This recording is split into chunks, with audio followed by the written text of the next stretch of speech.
민주당도 총선 준비 한창인데 계파 갈등의 골이 심해지고 있습니다. 이 가운데 가장 주목받는 분이 바로 이낙연 전 총리인데요. 최근 신당 창당 가능성을 높이는 발언을 쏟아내고 있습니다. 이재명 대표에 대한 비판도 이어지고 있고 어제는 이준석 전 국민의힘 대표와 때가 되면 만나겠다 이렇게 얘기했고 인재다 이런 호의적인 멘트도 나왔습니다.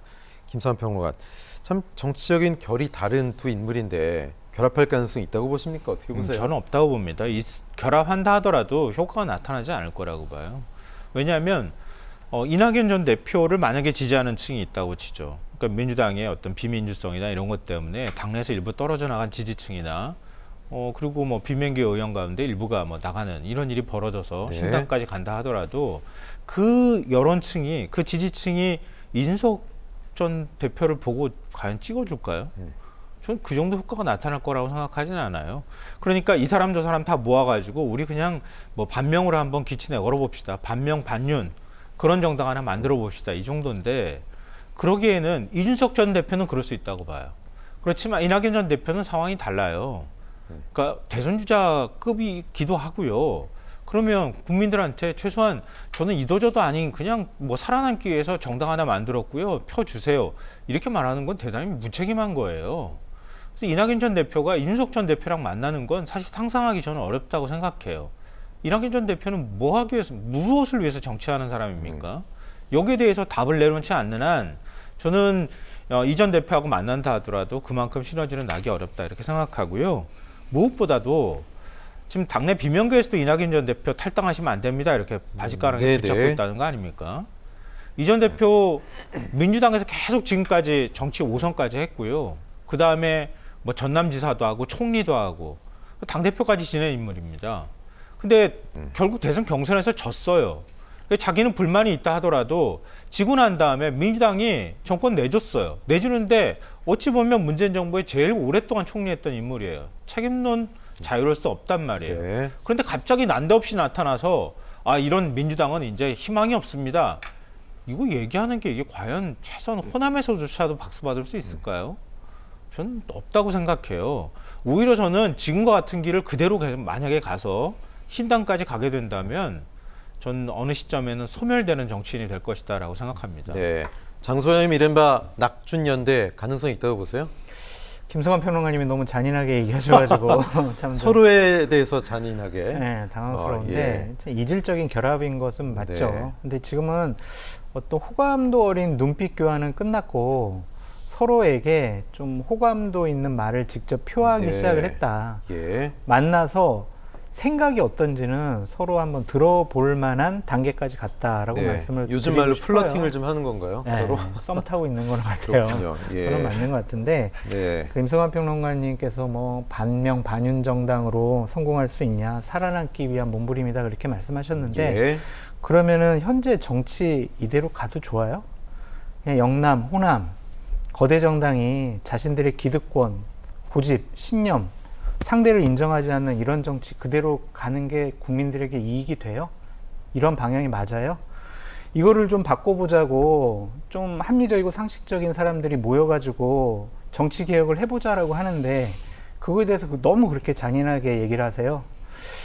과거에 이분들이 다른 삶을 살아왔고 다른 선택을 했고 다른 정치적인 행보를 해왔죠. 근데 하지만 지금의 정치는 잘못됐어 라는 공통된 인식이 있잖아요. 그 공통된 분모가 이 사람들을 함께 할 수 있는 어떤 기반으로 나타나지 않을까 그런 기대를 해보는 거죠. 과거의 전통적인 정치의 문법으로 보면 이들의 신당은 성공할 수가 없어요. 영남과 호남이라는 지역주의 정당을 넘어서서 지역에서 살아남을 수가 없어요. 하지만 근데 그 어려움을 알면서도 이 사람들은 한번 정치개혁 해보겠다고 깃발을 들었잖아요.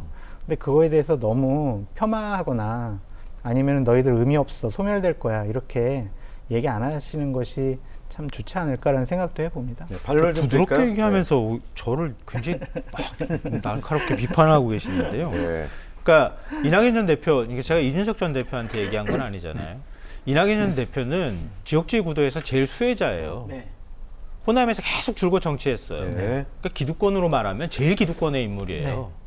근데 민주당에서 경선 치고 그러고 난 다음에 이재명 대표 중심으로 어쩔 수 없이 지금 이제 당이 뭉쳐 있는 상황이란 말이에요.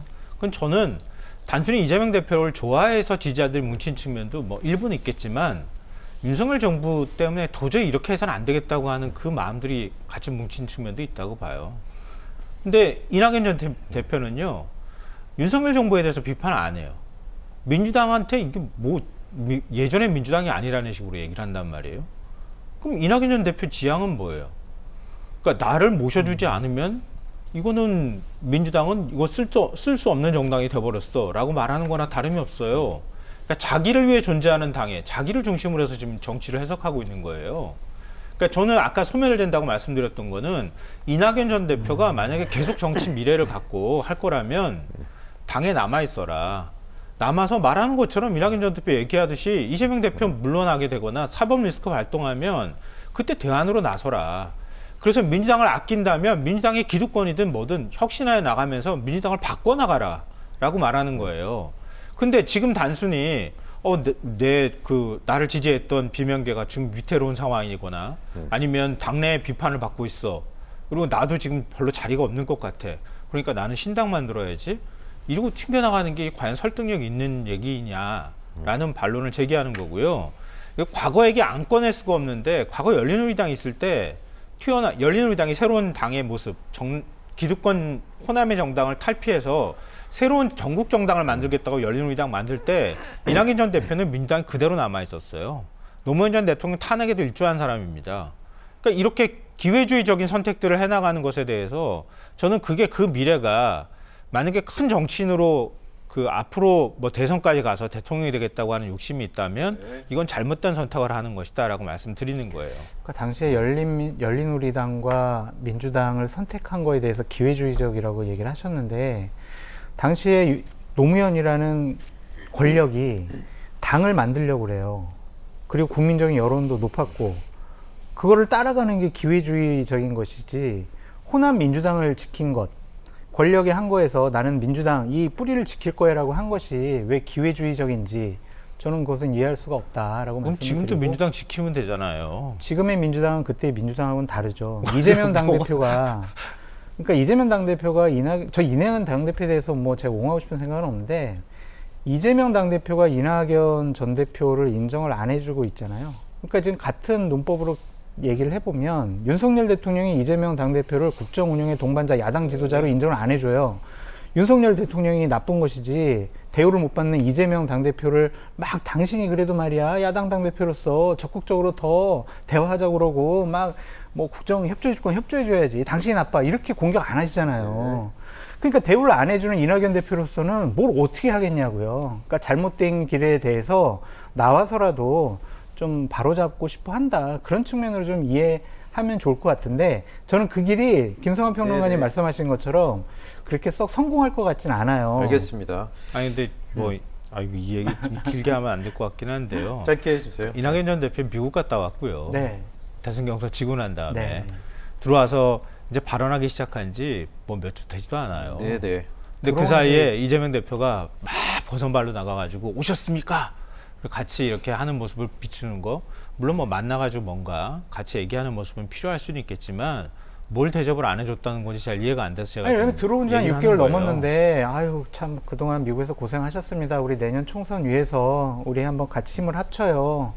이렇게 하면 좋잖아요. 근데 이재명 대표가 안 만나잖아요. 누가 먼저 만나느냐 시점 가지고도 좀 신경전 아닌 신경전이 이낙연 양측 대표가 있었잖아요. 만날 필요 예. 없다며요. 만나자고도 안 했잖아요, 공식적으로. 자기는 안 만나겠다는 사람은 또 억지로 가가지고 만나자고. 아, 그렇게 한번 그럼 튕겨야지. 그러면 아유 그냥 한번 만날 거라고 공식적으로 얘기 안 했고 그냥 그러한 신호만 보내줬는데 기다렸다는 듯이 만나면은 아이고 거봐라 이낙연 전 대표가 했던 말은 자기 새끼들 공천주라고 그냥 세게 얘기한 거 아니야? 이런 식의 비판받을 수가 있잖아요. 두 분 만나면 이제 두 분이 좀 정하시면 될 것 같고요.